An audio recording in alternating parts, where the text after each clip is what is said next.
I always tell organizations to not be the weakest link, because hackers are always looking for the weakest link. So you don't have to be the strongest in cybersecurity, but you have to be not the weakest, because then you're just sitting ducks.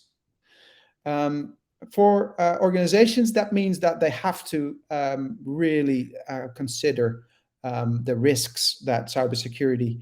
Well, if you don't do anything about cybersecurity, you have to consider the risks. It means that you are jeopardizing your entire company, and we see that a lot of companies actually, the big multinationals and larger organizations, that actually have their priorities more and more straight, because they realize that, well, since this year, 2022, it is considered worldwide to be threat number one for companies.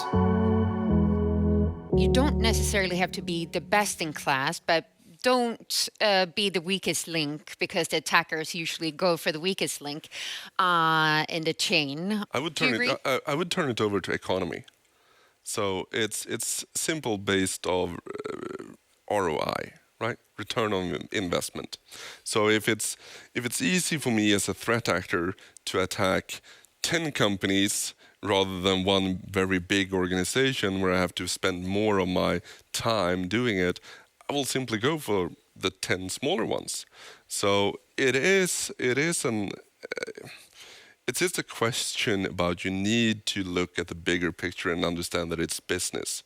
It's all comes down is money and time spent and how much can we bring. So I think that having a risk appetite, saying that, well, at least we're not worst in class, so we're probably not going to get hit, that is fairly naive. I think it's just a matter of when. Maybe it will be sooner than later, but you will still get there.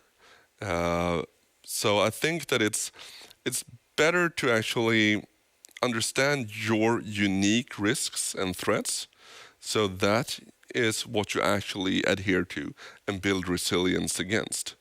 Because looking at different organizations, it's also a strange thing. I talked with a lot of, for instance, the industry in Sweden when it comes to wood and forestry. And Norsk Hydro just happened, that deals with aluminium.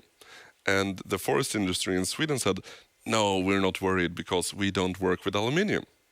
It's like, it doesn't really matter. You have IT, and that's your big threat, right? This is the way in. So we need to understand, once again, we need to have more knowledge so we actually understand the risks and threats and what the consequences may be. And the business and incentives of the attackers or hackers. And here is where I strongly think that we have to start with the human, because let's take the 24 hours of a day. You're at work 8, effectively working 6. But the other remaining hours, it's over 10 hours that you're actually online. You're synced with your phone and your pad or a tablet or whatever it is. And as long as the social media and the other Internet of Things as security by obscurity, in essence, they don't have security in their mind as a first state, you will actually adapt or normalize that behavior and take it to work as you're synced over there as well. So that makes every entity in every unit or in any business or company worldwide is actually a target. And take it back to the aggressor. Those 15-year-olds on Mentos and Coca-Cola hitting the FBI, that's in the movies because they're really lazy, but they're risk aware.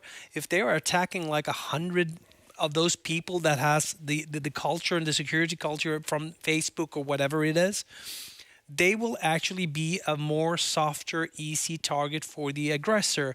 And mass, you have a lot of dollars and the police have not the resources to go after that 15-year-old fighting off 100 normal people as such.